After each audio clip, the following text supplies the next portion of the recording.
सल्तनत और Mughal era. Third number पे मॉडर्न। मॉडर्न को देखो पढ़ने के बहुत सारे तरीके, बट मैंने जो हर एक ने ज्यादातर ये कोशिश करा, एक 1858 के रिवॉल्ट से पहले की हिस्ट्री पढ़ लो आप, और एक 1858 के बाद की हिस्ट्री पढ़ लो टिल 1947 इंडियन इंडिपेंडेंस, हिंदुस्तान जो आजाद हुआ।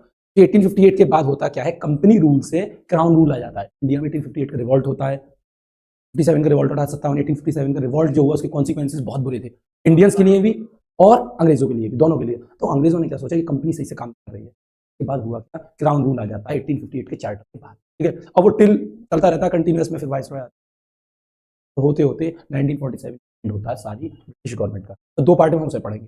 अभी जो चल रहा है हमारे ज्योग्राफी में टॉपिक, वो चल रहा है फिजियोग्राफिक डिवीजन। क्या चल रहा है, फिजियोग्राफिक डिवीजन। अब फिजियोग्राफिक डिवीजन से मैं तुम्हें हमारी लैंग्वेज में समझाने की कोशिश करूँ।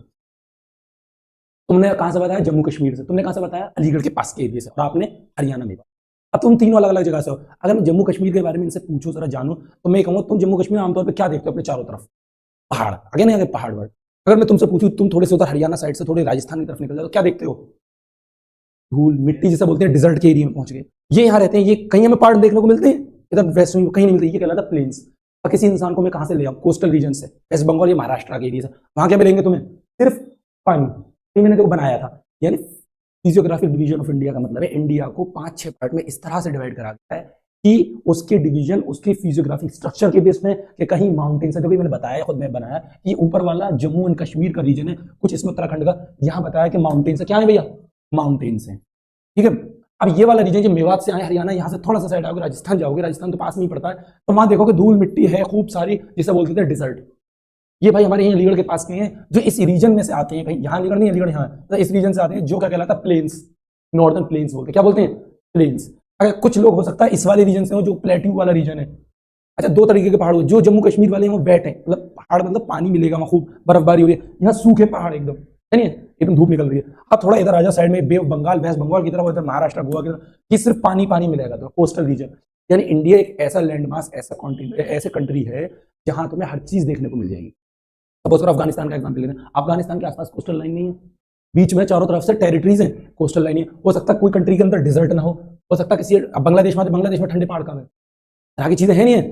तो ये इंडिया का इस तरह का डिवीजन है साइड फिजियोग्राफिक, जहां आपको सारी चीजें मिलेंगी, उसको ही हम पढ़ेंगे। उसमें कुछ चीजें हैं जिसमें सबसे पहले नंबर पर आ रहा है। अच्छा, ये चीज देख लो, हमें जानना, ऊपर नॉर्थ, नीचे साउथ, राइट ईस्ट, इधर वेस्ट, हो गया।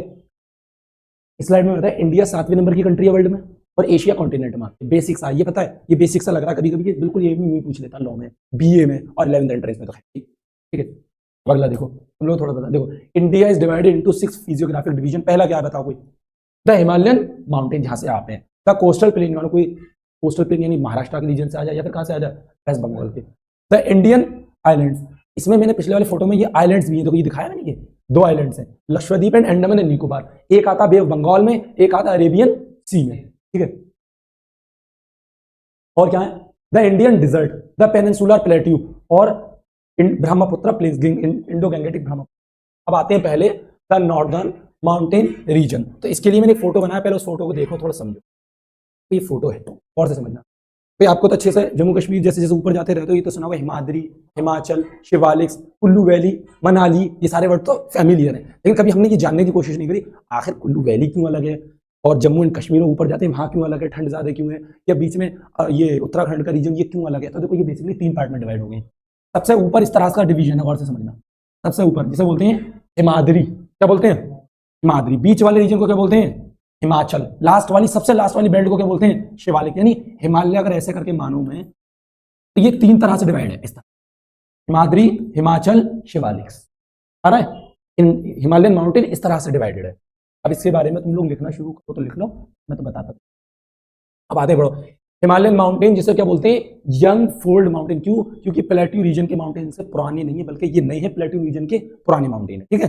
ये यानी यंग फोल्ड माउंटेन है। कई बार आया क्या हिमालयन माउंटेन यंग माउंटेन्स है या ओल्ड माउंटेन है, तो पूरा वर्ड याद रखना, यंग ओल्ड माउंटेन्स, कई बार आया। दूसरा है the term Himalaya drive from Sanskrit word which means adobe of snow, बर्फ ही बर्फ।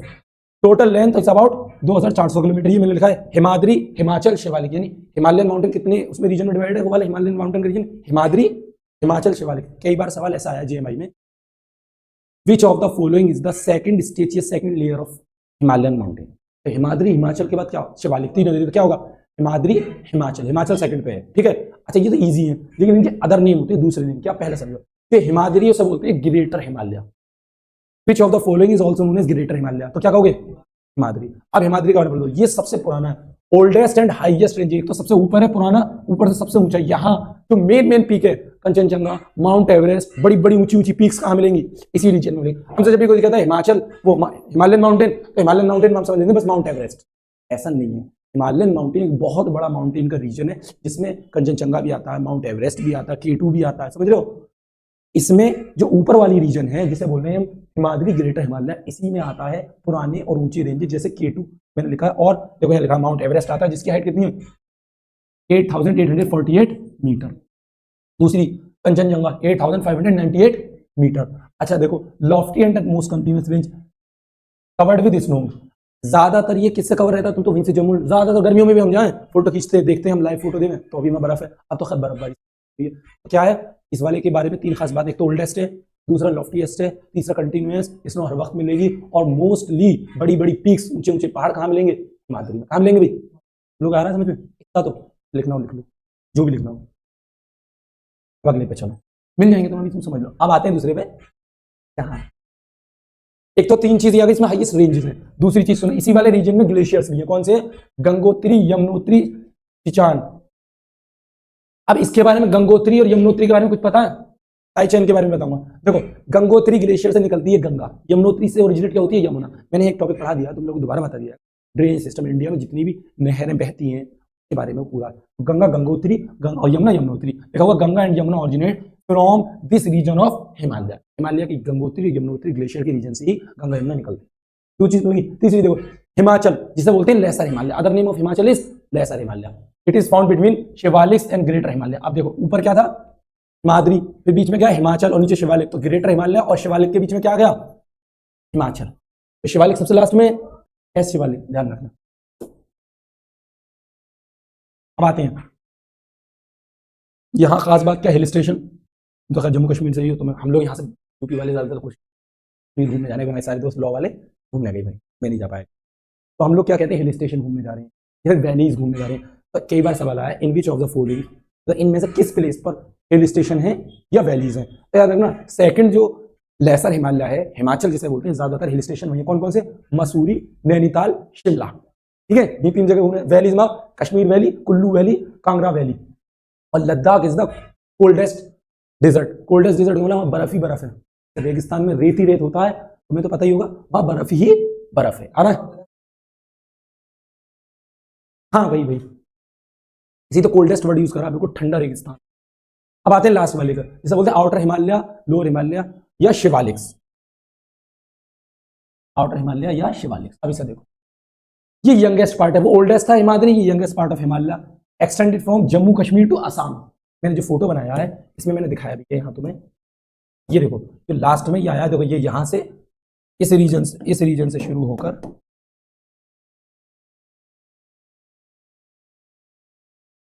इस रीजन से शुरू होकर देखो ये आसाम, यहाँ आसाम आता है, यहाँ तक आ रहा है, ठीक है, शिवालिक लास्ट वाला। अब शिवालिक के बारे में और क्या क्या लिखा हुआ देख लो, शिवालिक के बारे में एंशिएंट नेम क्या, उपगिरी, और एवरेज विड्थ इतनी है 10 से 15 किलोमीटर तक चौड़ाई है, मतलब चौड़ाई का मतलब समझना, ये 3 है, तो ये 10 से 15 किलोमीटर एवरेज, ज्यादा कम हो सकती है, वेरी कर देगी कहीं। अब आगे देख लो द कश्मीर और Punjab valley, this part lies between, इसमें मैंने बताया कुछ वैलीज हैं जब हम पढ़ रहे थे, इसमें कुछ रिवर्स के बारे में आ जाता है, यानी ये वैली किस रिवर के बीच में आती है, तो कश्मीर और पंजाब वैली किसमें, इंडस और सतलज के बीच में, और कुमाऊं वैली किसके बीच में आ रही है, सतलज और काली रिवर के बीच में। ये तुम्हें मिलेंगे जेएमआई में, एएमयू में नहीं मिलेंगे, ये ज्यादातर इस लेवल के जेएमआई में मिलते हैं। एएमयू में तो अच्छे सवाल होते हैं, टेक्निकली थोड़े से ऐसे होते हैं कि थोड़ा सोचना पड़ जाए, लेकिन ईजी होती है, ठीक है। अभी मैंने फोटो बता दिया, अब अगले पर आओ। नॉर्दर्न प्लेन्स, नॉर्दर्न प्लेन्स के बारे में बताया, जो जिस रीजन में हम और आप रह रहे हैं, प्लेन्स क्यों बढ़ होता है, यहाँ की ज्यादातर जमीन ऐसी होगी एकदम प्लेन, ऐसा नहीं है कि अभी निकले पहाड़ आ गया फिर नीचे जमीन, पहाड़ आ गया जमीन, जम्मू एंड कश्मीर जाते होगे वैलीज हैं, रिफ्ट्स हैं, पहाड़ हर जगह ही देखने को मिले, हमें तो अलीगढ़ में कहीं पहाड़ देखने को मिले, तुम्हारे उधर है मेरे बात, हाँ स्पेसिफिकली जाके देखना पड़ता है हर जगह ही,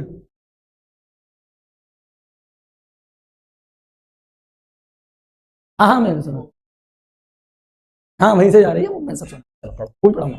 ट्रांजिशनल जोन में इतना हिमालय, इसमें इतना कोई खास बात नहीं है, हाँ अब देखो, जो हिमालय लास्ट में एंड होता है, कुछ रीजन है जैसे भाबर, खादर, तहरई, भांगम, ये 4 वर्ड आती हैं। तो भाबर क्या होता है सब?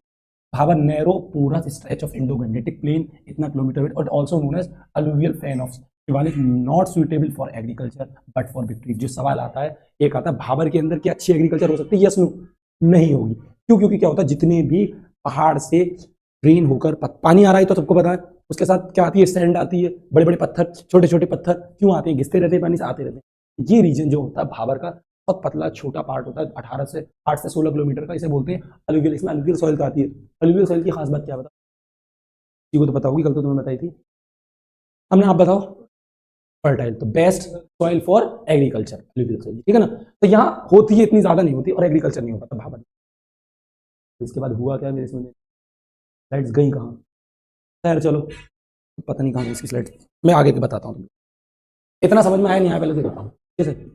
कोई चीज़ ऐसी जो ना समझ में आई, देखो हमेशा याद रखना, की भी जगह पढ़ो। तुम कोचिंग में आ गए, ये बात सिंपल समझना, मैं भी एक स्टूडेंट, कोचिंग में आ गए तुम पढ़ने, सिंपल सी बात।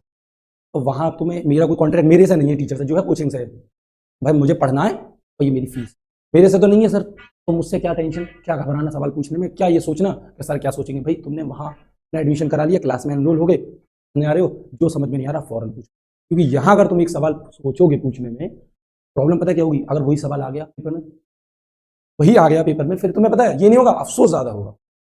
अरे यार सर ने ये टॉपिक तो पढ़ाया था, काश में पढ़ लेता तो अच्छे से। और दूसरी चीज, मेरी क्लास के साथ एक प्रॉब्लम और है ना, मेरी क्लास में हंसी मजाक पसंद, और जो बच्चे रिवीजन करके आते हैं वो बहुत बढ़िया रहते हैं। तो मैं घर पे कुछ भी नहीं पढ़ने को छोड़, कुछ भी आप आमना से पूछ सकते हैं, लोगों को कुछ भी छोड़ता था, सभी करा दूं। बस मैं कहता हूँ 15-20 मिनट, आधा घंटा जो पढ़ाया वो दे दो, खुद तुम एहसास करोगे। मैं नहीं कह रहा एंट्रेंस में जाके देखना मुझे कितना अच्छा मैंने पढ़ाया, मैं क्या कह रहा हूँ, अभी क्वेश्चन पेपर उठाना और सवाल चेक करना।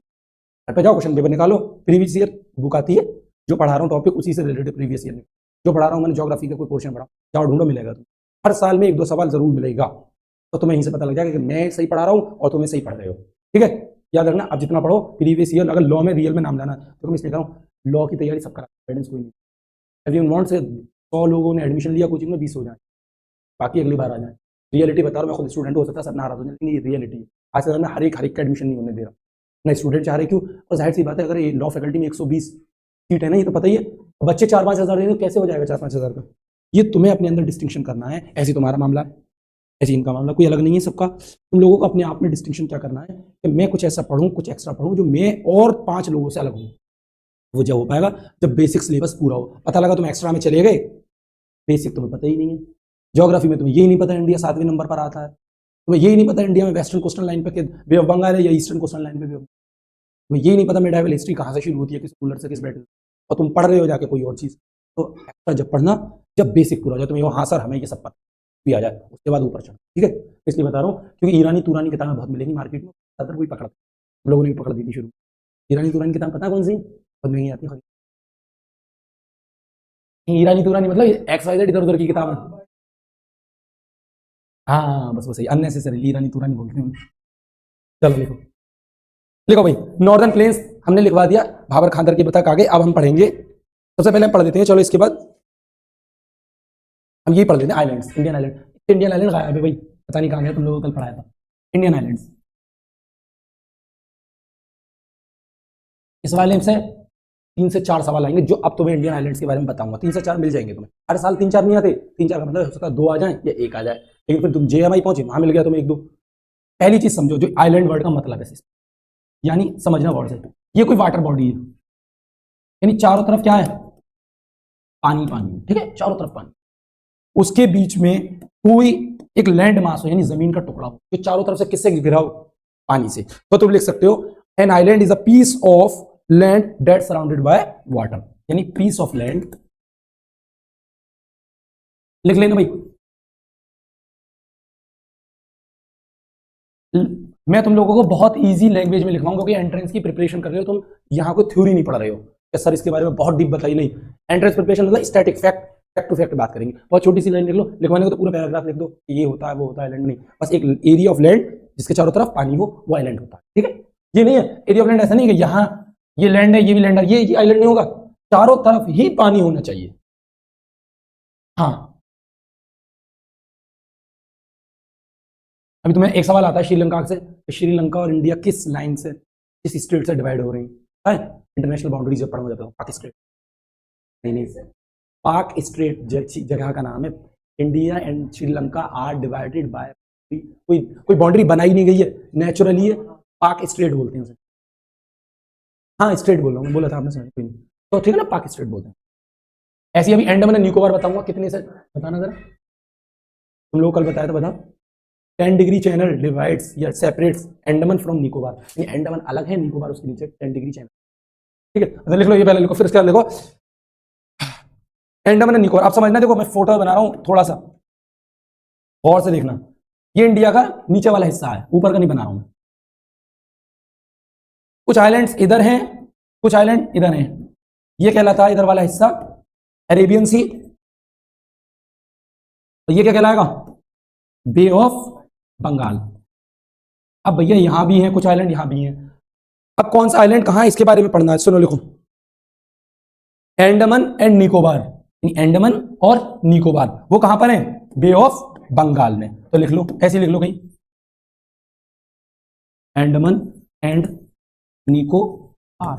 ये सवाल कई बार आया है, 1000 बार आया है, लोग, ये तो मुझे भी पता है, तो भी पता है, अंडमान निकोबार और लक्षद्वीप सबको पता है आइलैंड है। कंफ्यूजन क्रिएट कभी कभी पेपर में ये हो जाता है कि अंडमान एंड निकोबार किधर है और लक्षद्वीप किधर है। क्लियर याद रखना, अंडमान निकोबार कहां है?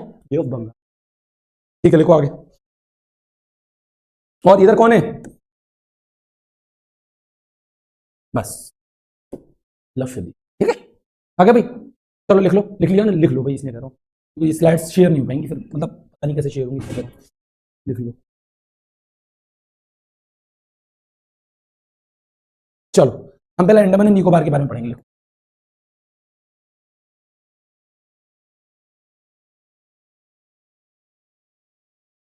अंडमान एंड निकोबार में हम अगर अंडमान की बात करते हैं तो लिखो अंडमान के बारे में, अंडमान के बारे में ज्यादा कुछ नहीं है। सबसे पहली बात लिखो, अंडमान और Nicobar is also known as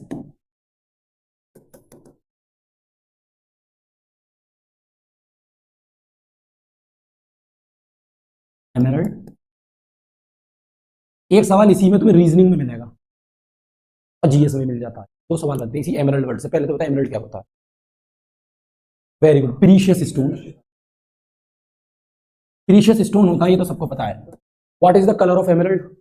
very good. मैं मिंटो सर्कल में था तो हम लोगों के जो हाउस था, जो होते हैं ना सैटरडे ड्रेस, मुर्गी के चूजे बना देते हैं सबको, उसमें मेरा भी ग्रीन कलर था, तो हमारा नाम ही हमारे हाउस का एमरल्ड था। और इसके अलावा 4 और होते हैं, उनके नाम और बता दो, लिख लेना, ये आ जाता है कई बार, ये लिख लेना। तो एक होता है एमरल्ड, दूसरा क्या होता है? रूबी, सफायर,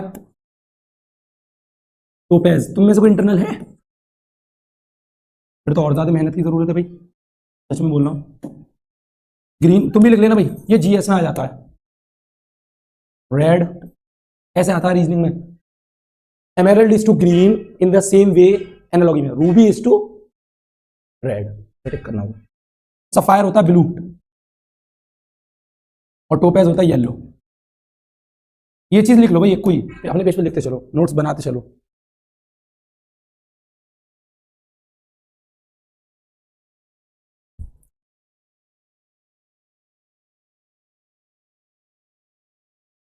हो गया।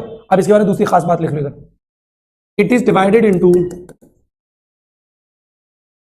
Andaman and Nicobar divided into 7 islands. मतलब ये खुद अपना एक आइलैंड है, ग्रुप ऑफ आइलैंड है, मतलब छोटे छोटे आइलैंड मिलकर एक पूरा बड़ा आइलैंड बना। तो ये बड़ा आइलैंड अंडमान निकोबार में कितने आइलैंड आते हैं? छोटे छोटे 7 आइलैंड आते हैं, याद रखना। हो सकता है इस बार यही सवाल कर ले कि Andaman and Nicobar consist how many islands? 7, ठीक है।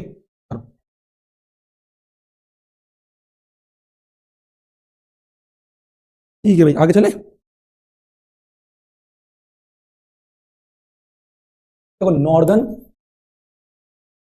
अंडमान के अंदर, या ये इतना ध्यान रख लेना, नॉर्दर्न अंडमान ना रहे, अंडमान निकोबार के अंदर कुछ इंपॉर्टेंट जैसे पीक्स हैं, उनके बारे में लिख लो। सबसे पहले लिखो बैरन आइलैंड, सैडल पीक। पहले लिखो नॉर्दर्न में saddle peak, double D, saddle peak. Saddle peak किसके अंदर आती है? नॉर्दर्न अंडमान के अंदर। उसके बाद दूसरा लिखो सदर्न अंडमान के अंदर आती है पोर्ट ब्लेयर। अभी मैं अच्छा एक बात बताओ, उसकी कैपिटल बताना भाई, जम्मू एंड कश्मीर की कैपिटल जी, ठीक है, very good. Srinagar 6 month Jammu. अब एक बात बताओ, यानी मैंने तुमसे सवाल पूछा तो जाहिर सी बात है अंडमान एंड निकोबार के बारे में कोई ऐसी कैपिटल का सवाल, ऐसी जैसे यूपी की कैपिटल लखनऊ है, इंडिया की नेशनल कैपिटल का दिल्ली है, ऐसी अंडमान एंड निकोबार है, इंडिया का ही पार्ट है, इंडिया में ही है आइलैंड, तो इसकी भी कोई कैपिटल रही होगी। तो अंडमान एंड निकोबार की कैपिटल क्या है? Port Blair. Port Blair south Andaman में आता है, आइबेरियन आइलैंड। और इसके बाद देखो पोर्ट ब्लेयर कैपिटल के बारे में, पोर्ट ब्लेयर लिख लो।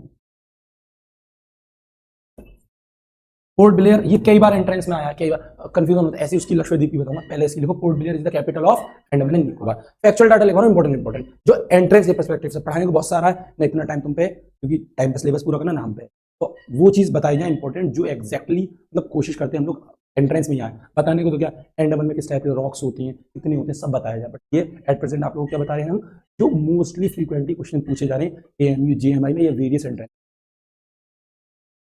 लिखो भाई इसके बारे में। और अब आते हैं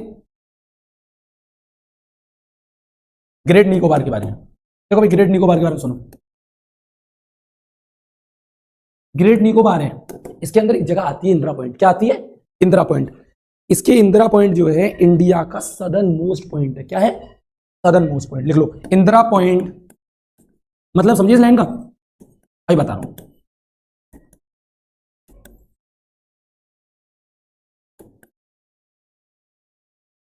मतलब समझिए इंडिया है,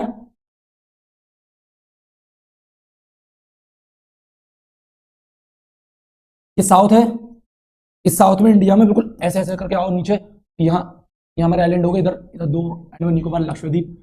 अब इनके अकॉर्डिंग देखेंगे, यहाँ लास्ट में इंडिया की एंड पॉइंट क्या आता है, यहाँ पर है सदर्न पॉइंट जो ग्रेट निकोबार में पड़ता है, लास्ट हो जाता है वहां इंडिया का इंदिरा पॉइंट। क्या है वो? इंदिरा पॉइंट। समझ गए?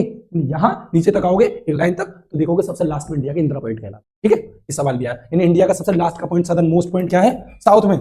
इंदिरा पॉइंट। लिख लेना। अच्छा इसमें क्या रह गया, अब तुम लोगों को ये और बताना, एक लाइन वो लिख लो, पिछले वाले में आ जाता, ये लिख लो, यहां लिख लो 10 degree channel divide Andaman and Nicobar. कई बार सवाल आया है, बाउंड्रीज वाले चैप्टर आता है एक नेशनल इंटरनेशनल बाउंड्री, उसमें बताते हैं, लेकिन मैं तुम पहले ही बता रहा हूं 10 डिग्री चैनल से कौन डिवाइड होता है? अंडमान और निकोबार। लिख लो।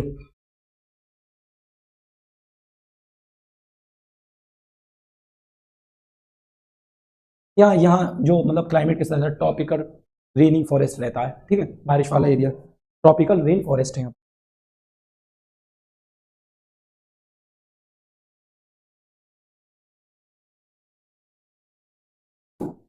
ठीक है, आ रहा है भाई, तुम लोगों को भी समझ में आ रहा है? देखते रहना, यहाँ जो भी समझ में ना बोले, ये हम लोगों ने इतना बताया अभी इसमें,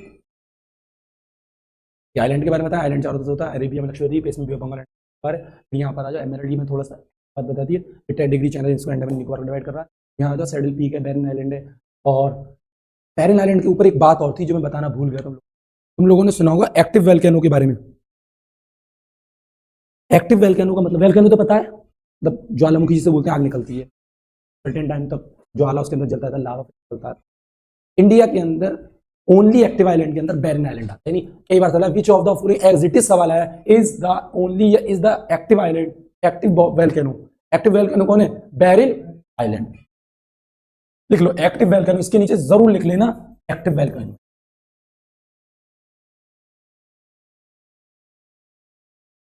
वोल्केनो, ठीक है। चलो इसके बारे में थोड़ा सा और लिख लो, बुलेट को इतना, लक्षद्वीप। सबसे पहले इसके लोकेशन, कोई भी ज्योग्राफी के बारे में कोई भी बात पढ़ा करो, 3-4 चीजें, लोकेशन पढ़ो, और देखो एक चीज की आदत तो डाल लो, कोई भी कंट्री के बारे में पढ़ो, 3 चीजें ट्रिपल सी याद करा, करेंसी, कैपिटल और कंट्री। कंट्री मैंने इंडिया, इंडिया की कैपिटल दिल्ली, करेंसी रुपीज। कोई भी कंट्री पढ़ो उसके बारे में 3 चीज जरूर। जीएस में अगर आप जा रहे हैं मतलब थोड़ी सी नॉलेज गेन कर रहे हैं किसी भी एंट्रेंस के लिए, क्योंकि अगर 10 कंट्री के बारे में पता है, 10 कंट्री की कैपिटल पता होनी चाहिए और उसकी करेंसी, और ये एक ऐसा टॉपिक है जनरल सा, कोई भी कंट्री की करेंसी कैपिटल तो कभी भी आ जाते हैं, लेकिन विद कंट्री नेम, ऐसा ना हो कंट्री या इंडिया की याद रही, करेंसी बांग्लादेश की अपनी नहीं, ठीक है। और करंट थोड़ा सा देखते रहा करो, करंट में क्या चल रहा है। अगर जेएमआई देना चाह रहे हैं, जेएमआई में करंट अफेयर्स अच्छा आता है, मतलब अच्छे लेवल का, 11-11 महीने पुराना पूछ रहे हैं वो लोग। एएमयू के लिए करंट अफेयर बहुत कम आता है, जेएमआई एएमयू के लिए तो करंट अफेयर आप काम करें, जैसे आपने जेएमआई का कर रहे हैं उसी में से कोई पॉइंट आ जाएगा, ये नहीं है कोई स्पेसिफिक अलग से उठा के करना। और एएमयू में वैसे करता हूँ, करंट अफेयर एएमयू में ज्यादा स्टैटिक आता है, यानी एट प्रेजेंट पूछेंगे आपसे, सपोज करो लॉ मिनिस्टर कौन है, आपसे एट प्रेजेंट पूछ लेंगे, इस तरह एट प्रेजेंट नहीं पूछेंगे, इंडिया का कोई प्रेसिडेंट है उसका नंबर पूछ लेंगे करंट में, इनकी कौन से नंबर प्रेसिडेंट है, ठीक है। आसियान के मेंबर पूछ लेंगे, यूनेस्को के बारे में पूछ लेंगे, ऐसे पूछते हैं, ठीक है। यूएनडीपी के बारे में पूछ सकते हैं, कोई उसकी इंडेक्स आई, यूनाइटेड नेशन डेवलपमेंट प्रोग्राम की कोई इंडेक्स आई है, हंगर इंडेक्स आई है, फूड इंडेक्स आई है, या इस बार कुछ नहीं ये पूछ लेंगे इंडिया की प्रेस फ्रीडम इंडेक्स में कौन सा नंबर है। तो ये तो जर्नल है, स्टैटिक है, यानी नंबर होगा एक, वो तुम्हें याद होगा, अगर तुमने पढ़ा होगा तो वो लिख दोगे, ये नहीं है कोई डीप। लेकिन जब भी जेएमआई में जाओगे वो अच्छा डीप तक पूछ लेते हैं। एक बार कुछ इंडिया की कुछ ट्रीटीज साइन हुई थी, फॉरेन ट्रीटीज किसी नेशन के साथ, उसमें पहला भी नहीं, दूसरा नहीं, तीसरा पॉइंट पूछा था, इनमें से कौन सा पॉइंट था, वो उसमें जो ऑप्शन था सही वो तो था, लेकिन हम लोगों ने जब ढूंढा, जब हमने दिया था तो पता लगा वो ट्रीटी का पहला भी नहीं, दूसरा भी, तीसरा पॉइंट निकला। तो इतना तक डीप चले जाते हैं जेएमआई वाले। अभी तो जेएमआई का थोड़ा सा पेपर हार्ड मानते हैं, एएमयू का 150 सवाल और स्टैंडर्ड भी है। एएमयू का सिंपल है, अच्छे से आप करो तो बहुत आराम से हो जाएगा। देखो वहां तुम लोगों को बता नहीं था, इंटरनल एक्सटर्नल का ध्यान रखना, अगर इंटरनल हो और अगर एक्सटर्नल हो तो 10 नंबर का फर्क आएगा कम से कम, 8 से 10 यहाँ के लिए। तो याद रखना, तैयारी कर रहे हो कुछ नहीं, इंटरनल अगर 60 की तैयारी अच्छे से करके आ रहा था, आप 70 करें ना, तब होगा। हाँ वो उसका कुछ रहता है, कुछ परसेंट, इतना ध्यान रखना, ऐसा ना हो कि आपने सोचा कि हमने तो 50 लगा दिया हमारा हो जाएगा, वो तो जाएगा। मुझे परसेंट नहीं पता, लेकिन हाँ डिस्टेंस का कोटा भी, मुझे नहीं पता कितना है, मैं जर्नल से हुआ था, मुझे बस मुझे अपना जर्नल से हुआ, लेकिन कोटाज मुझे ये नहीं पता कितने परसेंट। तब मेरे एज एन इंटरनल आई थी 60, हमारा तो उस टाइम पे 55 के बीच था, आराम से हो गया था, रैंक आई थी पेपर। हाँ इसी बार तो 56 इंटरनल होते तो शायद कुछ उम्मीद थी। हाँ तो फिर मल्लापुरम की होती इंटरनल होती, दुनिया 3 है ना, चलो अलीगढ़, एक मल्लापुरम, हमारे बहुत सारे दोस्त हैं, और एक मुर्शिदाबाद। कोशिश ये करो, हमेशा तैयारी करते हो कि अलीगढ़ लेना है, हो कहीं जब अच्छी तैयारी होगी इंशाल्लाह यहाँ जरूर, ठीक है। चलो अब इसका लोकेशन देखो कहाँ है, अरेबियन सी, ऐसा लिख लेना अरेबियन सी। दूसरी बात क्या थी, इसकी कैपिटल, और तीसरी बात इसके अंदर कोई फैक्ट हो। हमें ना कोई भी चीज के बारे में 2-3 चीजें नॉर्मल होती हैं, फैक्ट में हमेशा ऑल्सो नोन एज दूसरा नाम हो सकता है, भाई कैपिटल तो सेम ही रहेगी। देखो Kavaratti is the capital, Kavaratti is the capital, और लिख लो इसके बारे में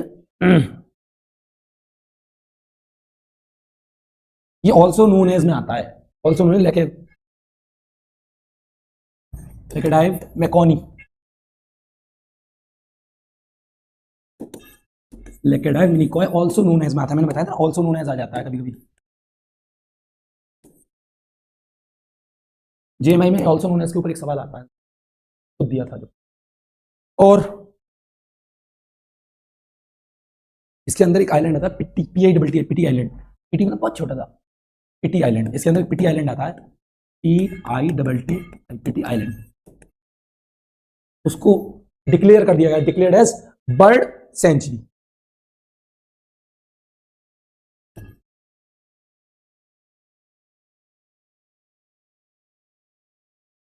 इसी में जैसे ही मैंने बर्ड सेंचुरी बताई, इसी में हमारे यहाँ में हम लोग टिकटॉक वाइल्ड लाइफ सेंचुरी कौन सा है स्टेट वाइज, तो वो लोग तुम लोगों को बताई जाएगी, दूधवा नेशनल पार्क यूपी में है, और दूसरे भी स्टेट के उसमें इनके यहाँ का भी, हरियाणा का भी एक जगह का है, तरह से अलग अलग स्टेट के नेशनल सेंचुरीज, बर्ड सेंचुरी, ठीक है। इसे लिख लो, इसके आगे इंडियन डिजर्ट का लिख लो थोड़ा सा। चलो इंडियन डिजर्ट के बारे में, अच्छा इंडियन डिजर्ट के बारे में कुछ खास बात तुम लोगों को बताओ, ठीक है भाई। सबसे पहले सवाल आता है कहां पर है, राजस्थान, ठीक है भाई। और कोई बात तुम लोगों को जो पता हो, इंडिया में जो थार डिजर्ट है बिगेस्ट है, इसमें डिजर्ट का 85% तो इंडिया में आता है, और कितना बचा 15% किस में आएगा, ये भी ध्यान रखना। बता बोलते हैं what is the constituent of India third digit in India, India में कितने परसेंट कितना आता है।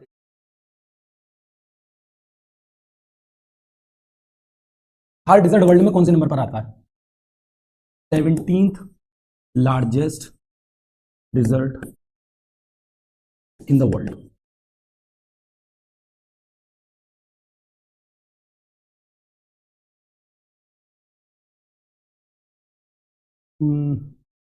एक एक एक रिवर है लूनी, कौन सी रिवर, वैसे वाटर रेनफॉल तो बहुत कम होता है, बारिश बहुत कम होती है, एक मेन रिवर लूनी, लूनी जो है वहां की राजस्थान की famous river, Luni is famous river of Rajasthan, देख लेना भाई।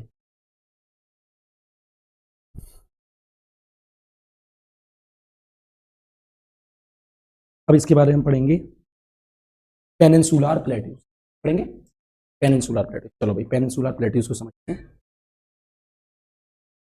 पेनिनसुलर प्लेट्यू, अगर मैंने जो मैप बनाया था लोगों को याद, देखो ये जो रेड वाला पोर्शन है मैं रेड कर रहा हूं, ये पेनिनसुलर प्लेट्यू का रीजन आता है, ठीक है, ये प्लेट्यूज मिलेंगे, ठीक है, थोड़ा सा ऊपर आ जाओ। अब आते हैं इसके बारे में, थोड़ा सा लिख लो, लिखो peninsular, the peninsular plateaus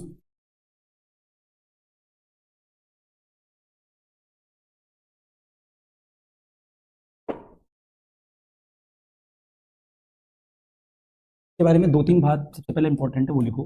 peninsular plateau कहाँ है, किस लोकेशन में, इसके अंदर कितनी हिल्स आती हैं, कुछ हाईएस्ट पीक है पेनिनसुलर प्लेट्यू की। सबसे पहले तुम्हें एक बात बताना चाहिए, ईस्टर्न घाट वेस्टर्न घाट, ठीक है, ईस्टर्न घाट वेस्टर्न घाट को समझो। देखो ये इंडिया का कोस्टल रीजन है, ये इधर ईस्ट है इधर वेस्ट, तो जाहिर सी बात है जो ईस्ट वाला रीजन है वो क्या कहलाएगा, ये वाला कहलाएगा ईस्टर्न घाट, और वेस्ट वाला क्या कहलाएगा भाई, वेस्टर्न घाट्स। जब तुम ड्रेनेज सिस्टम पढ़ोगे इंडिया में सिर्फ दो रिवर ऐसी हैं, नर्मदा एंड तापी, कौन कौन सी आपने बताना, सारी इंडिया की रिवर यहां से शुरू हूं, यहां से हूं या हिमालय, तब जाके बे ऑफ बंगाल में ऐसे कभी गिरती है, ऊपर से गंगा आ रही है जमुना आ रही है, वैसे ब्रह्मपुत्र भी आके ही गिर छोड़कर, ठीक है। लेकिन जो वाहिद नर्मदा एंड तापी हैं, ये दो रिवर, ये कहां गिरती हैं, these are known as western flowing river, क्या कहलाती हैं। तो सवाल आता है Narmada and Tapi are western flowing, ये इसलिए बता रहा हूं, थोड़ा सा इस वाले एरिया को मैं समझा रहा हूं, फिर आऊंगा प्लेटो।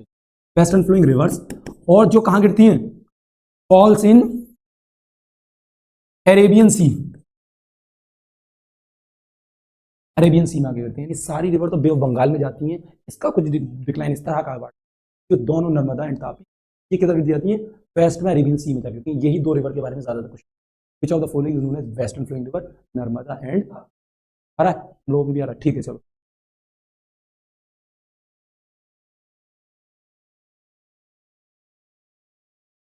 अब आते हैं पेनिनसुलर प्लेट्यू, देखो सबसे पहले इसके हाईएस्ट पीक देखो, हाईएस्ट पीक का मतलब समझना है, इस प्लेट्यू के अंदर जो सबसे ऊंची पीक है पहाड़ है, ठीक है, लिखो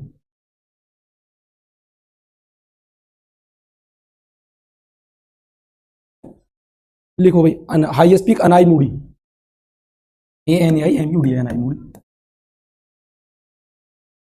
अनाई Moody is the highest peak, और उसकी हाइट भी लिख लो 2695, 2695 अनाई मूडी की हाइट है, और हाईएस्ट पीक है पेनिनसुला। इसके बाद लिखो, ठीक है, कोई नर्मदा एंड तापी तापी वाली बात है इसके अंदर, Tapi are western flowing river.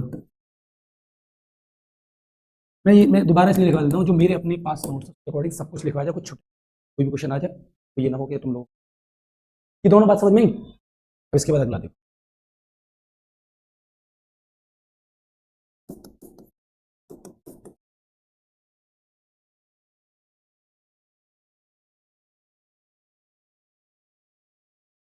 It is the one of the oldest, सबसे पुरानों में से आता है, लैंडफॉर्म इन इंडिया, इंडिया में जो जितने भी लैंड फॉर्म्स आते हैं उनमें सबसे पुरानों में से एक है प्लेट्यू रीजन, ये ठीक है, पेनिनसुला प्लेट्यू, हिमालय से भी पुराना है। इसके बाद इसमें लिख लो छोटा नागपुर प्लेट्यू, ठीक। अब इसके कुछ बहुत सारे जैसे मैंने बताया, में जैसे हिमालय था, हिमालय के 3 डिवीजन थे, हिमालय, हिमाचल शिवालय, ऐसी पेनिनसुला प्लेट्यू कोई एक पहाड़ नहीं है, प्लेट्यूज आएंगी, ठीक है। उसमें सबसे पहले पढ़ेंगे छोटा नागपुर प्लेट्यू। मिनरल्स रिच चाहिए, मिनरल्स रिच का मतलब समझ में आता है, मिनरल्स अच्छे। आजकल तुम लोग अमेरिका का पढ़ रहे होगे, अमेरिका ग्रीनलैंड को डेनमार्क से ट्रीट जा रहा है, एक्वायर कर लिया, वो इसे बेच दे। सिर्फ एक ही वजह है, तो मतलब बहुत सारी वजह है, जाहिर सी बात है उसकी पावर भी गेन होगी, वो भी एक वजह, उनमें से मिनरल्स बहुत है, मिनरल रिच है, ठीक है। सारा वहाँ के मिनरल्स अजीब मैंने पढ़ा था, ऐसी चीज स्टैटिक में पढ़ते रहा, कभी भी JMI में कुछ सवाल आएगा तो किस तरह, 2 तरह से सवाल पूछेगा, ग्रीनलैंड और या इनकी कैपिटल पूछ सकता है, या ये पूछ सकता है कितने परसेंट है। तो वर्ल्ड के 46 जो आते हैं प्रीशियस मेटल्स, मतलब बहुत ज़्यादा रेयर है, उनमें 23 में ही है, 23 या 26, चेक कर लेंगे, सवाल आ जाता है। छोटा नागपुर प्लेट्यू के बारे में लिखो।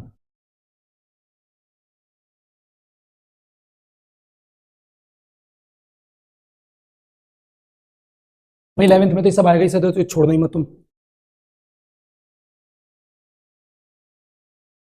हाईएस्ट पीक परेशनाथ, ये हाईएस्ट पीक क्या परेशनाथ,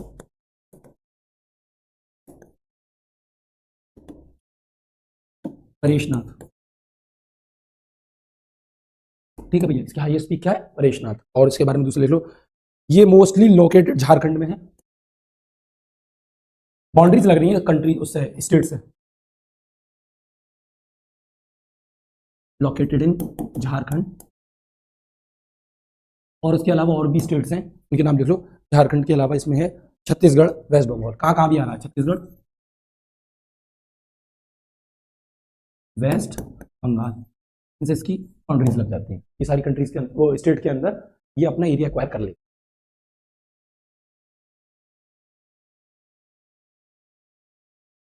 कुकिंग कोल बहुत मिलता है, सेंटर ऑफ कुकिंग कोल, तो कोयला होता है कुकिंग खाने वाला, कुकिंग खाने मतलब ये ऐसे खाना नहीं, हम नहीं खाएंगे, खाने में इस्तेमाल होने वाला, जलाने वाला, आग वाला, वो उसका रिच है, बहुत ज़्यादा मिलता है, अरावली हिल।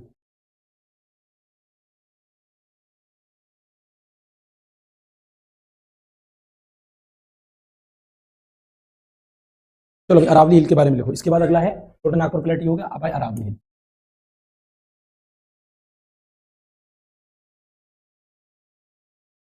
अरावली हिल्स के बारे में देखो, तुम जो कह रहे थे मेवात के कहाँ कहीं थे ना, कह रहे थे यही दिल्ली के रीजन से स्टार्ट और गुजरात तक जाता, यहाँ आपकी बात आई थी जो मैं कह रहा था लिखना इसके बारे में। Start from Delhi, it runs about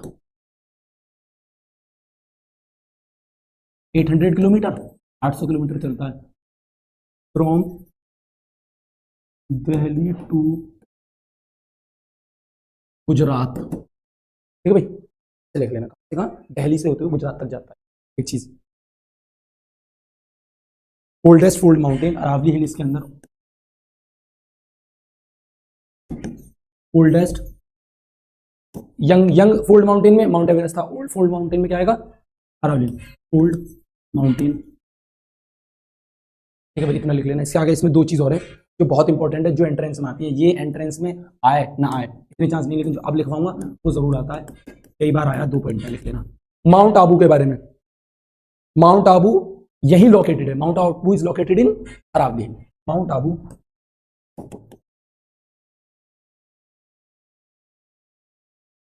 ठीक है। एक तो ये स्मॉल हिल है सेपरेट बाय मिलियन, और Guru Shikhar is the highest peak of Mount Abu. Mount Abu में भी सबसे हाईएस्ट पीक क्या है, गुरु शिखर, मतलब ये है अरावली हिल्स, बहुत सारी हिल्स हैं वहाँ, एक माउंट आबू नाम का एक पहाड़ का एरिया है, रीजन है, तो ये हाईएस्ट कौन सी आती है, गुरु शिखर, ये ध्यान रखना।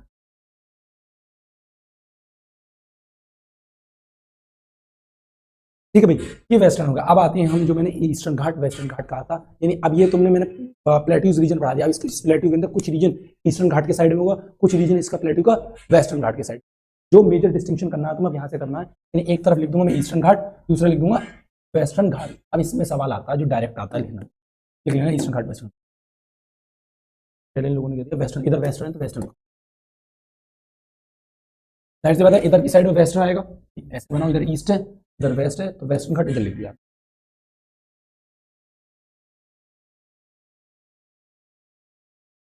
आ तो रहा है तुम लोगों को समझ में, ऐसा तो नहीं है, समझ आ रहा है। ज्योग्राफी बड़ा टॉपिक पेचीदा भी होता है, मजा भी आता है, दोनों तरीके चीजें। पेचीदा इसलिए होता है बहुत सारी चीजें जो हमने देखी नहीं जानी नहीं उनके बारे में पढ़ रहे हैं, मेरे ऐसे जा रही जो पॉलिटिकल ये तो रहता है कि हाँ हमने कॉन्स्टिट्यूशन के बारे में सुना जाना है, हिस्ट्री के बारे में, जैसे एंशियंट हिस्ट्री में लोग बिल्कुल इंटरेस्ट नहीं लेते, कम सुना जाना, लेकिन मिडाइवल में बहुत लेते हैं, स्पेशली हम लोग, क्योंकि अकबर बीरबल की कहानी सुन रखी है, आधी व्हाट्सएप यूनिवर्सिटी ने सिखा दी है मैं, और आधी मोहल्ले से पता लगी, लेकिन सच कुछ नहीं पता है, फैक्चुअल अगर पूछ लो तो 90% लोगों को सही पता। हाँ, और फैक्चुअल जो सही भी बताता है उसे मिसकंसेप्ट कर देना, अरे बुक्स अच्छी। हाँ, कुछ एमसीक्यू करने जाओगे तो वो याद आएगा जो हमने किसी दोस्त से व्हाट्सएप यूनिवर्सिटी से लिया, वो याद नहीं आएगा जो असल में है, क्यों होते ही उसे बार बार सुन रखा है, असली वाले को तो एक दो बार पढ़ते हैं, वही तो हो जाता है, वही तो निकालना है दिमाग से, असली वाला लगाना है। चलो देखो वेस्टर्न घाट के बाद देखो, देखो it is also known as Sahyadri, Sanskrit word में ऑल्सो नोन एज, स्पेलिंग लिख लेना,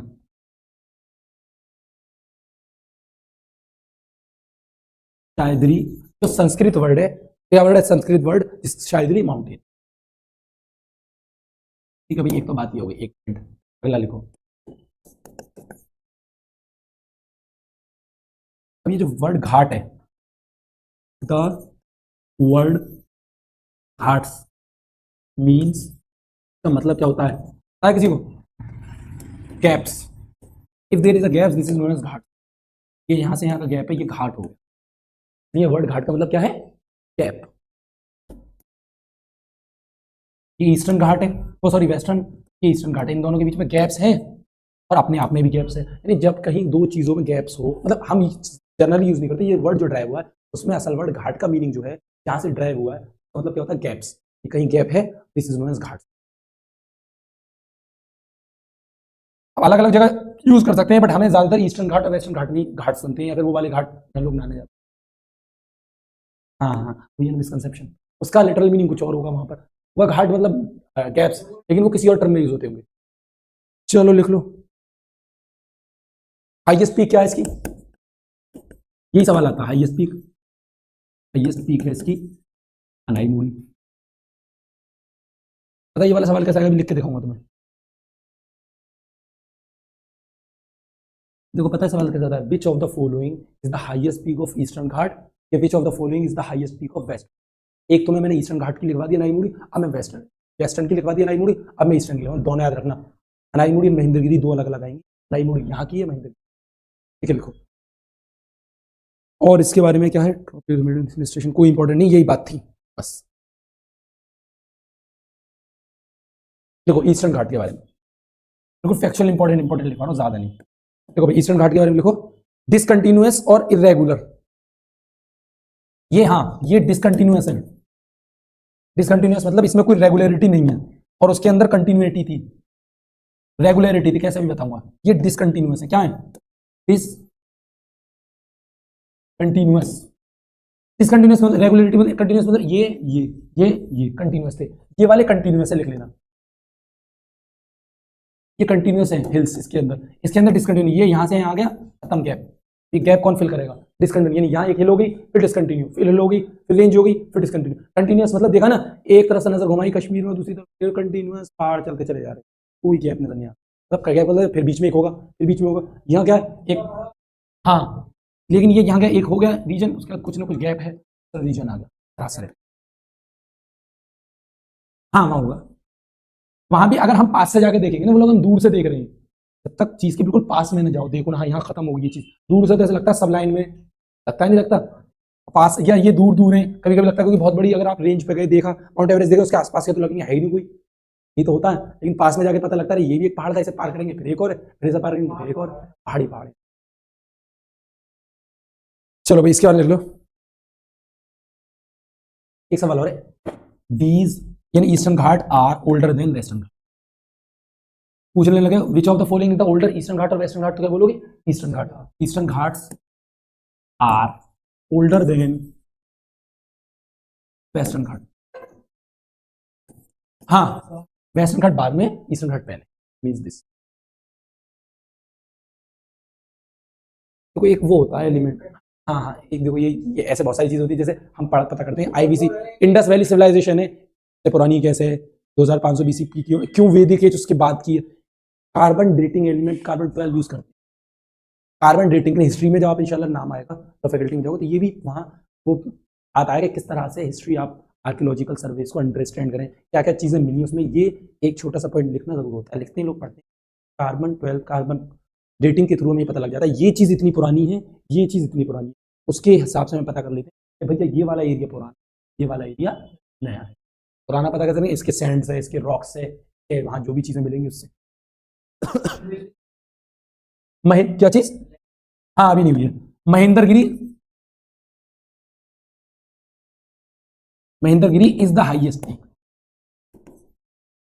पीक ऑफ ईस्टर्न घाट। ये सवाल मैं एक बार फिर बोल रहा हूं, इनमें से कोई मिले ना मिले, ऊपर वालों में से इन दो में से जरूर मिलेगा, फिर बता। ये एक तो ये वाला और एक ये वाला, इन दो में से जरूर सवाल मिलेगा, 99% मिलेगा, जाके देखना। Mahendragiri, MHNDARGIRI, Mahendragiri is the highest peak of eastern ghat. और इसके अंदर एक चीज और लिख लो, हाँ ठीक है, तो मैंने बता दी, एक चीज और लिख लो, इसमें कौन कौन से मेटल्स में, limestone, bauxite and iron, limestone, bauxite and iron. हो सकता है ये पूछ ही ले, लाइमस्टोन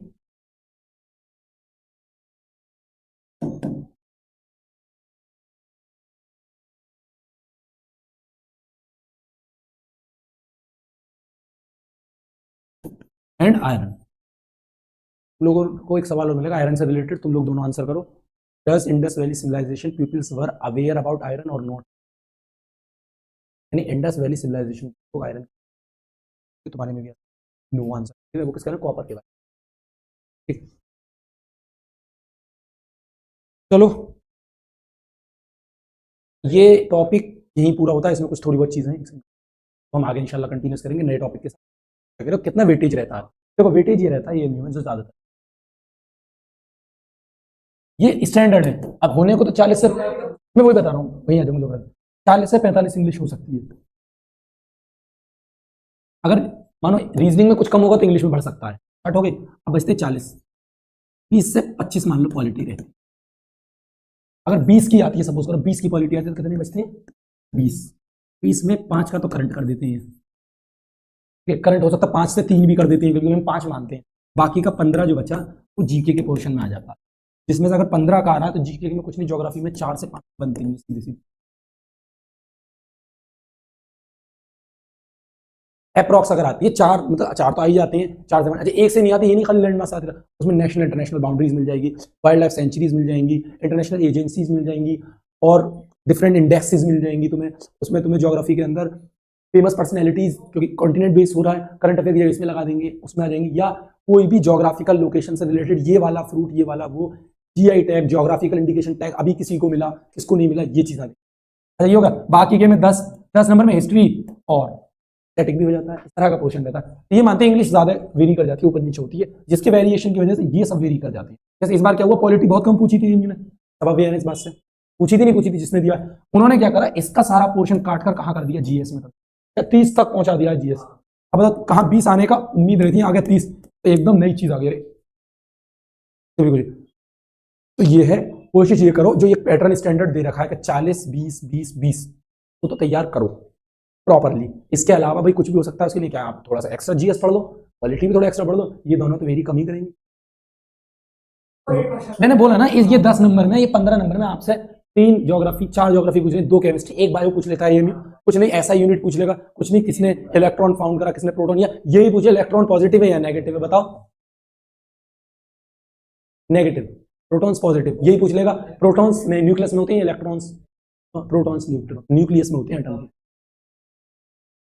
एटम वो उसका लॉस पूछ सकते हैं, लॉ ऑफ इनर्शिया की लास्ट ईयर था, वो first Newton first law of motion is known as law of inertia. हो सकता है यही पूछ लें इस बार, आर्किमिडीज प्रिंसिपल क्या क्या, मतलब किस कौन सी फोर्स देता है, बायोन्स फोर्स के बारे में।